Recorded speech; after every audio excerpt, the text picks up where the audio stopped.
તો સ્વતંત્ર દિવસ નજીક આવી રહ્યો છે ને એ સમય ઉપરાંત સર ક્રીક જે સરહદ છે તેમાં તણાવ સતત વધી રહ્યો છે, જેના કારણે પાકિસ્તાને લશ્કરી માળખું જે છે તે ઝડપથી વિસ્તાર્યું છે। પ્રોજેક્ટ અબાબિલ હેઠળ આ સૈન્ય તૈનાત કરવામાં આવ્યું છે। પાકિસ્તાની સંવેદનશીલ વિસ્તારમાં કમાન્ડો ગોઠવ્યા છે। ડ્રોન અને એર ડિફેન્સ સિસ્ટમ જે છે તે વધારી દેવામાં આવી છે। વ્યૂહાત્મક વિસ્તાર મુદ્દે હવે ભારતીય સેના એલર્ટ પર જોવા મળી રહી છે। એક તરફ સ્વતંત્ર દિવસની હવે ગણતરીના દિવસો જ બાકી છે, ત્યારે ગુજરાતના કચ્છ પાસે સર ક્રીક સરહદે ભારત અને પાકિસ્તાન વચ્ચે તણાવ વધતો જોવા મળી રહ્યો છે। સરહદ પર પાકિસ્તાન ઝડપથી પોતાનું લશ્કરી માળખું જે છે તે વધારી રહ્યું છે અને આ જે પ્રોજેક્ટને પાકિસ્તાને અબાબિલ નામ આપ્યું છે, જેને લઈને આખો તણાવ જોવા મળી રહ્યો છે।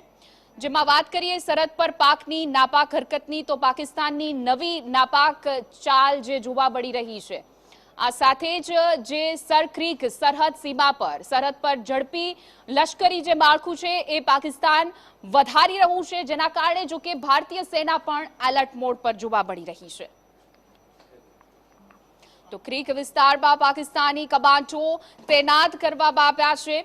આ સાથે જ ભારતીય સેના એલર્ટ મોડ પર છે। ડ્રોન અને એર ડિફેન્સ સિસ્ટમ જે છે એમાં પણ પાકિસ્તાને વધારો કર્યો છે, તો બીજી તરફ ભારતીય સેના પણ ખડે પગે જોવા મળી રહી છે।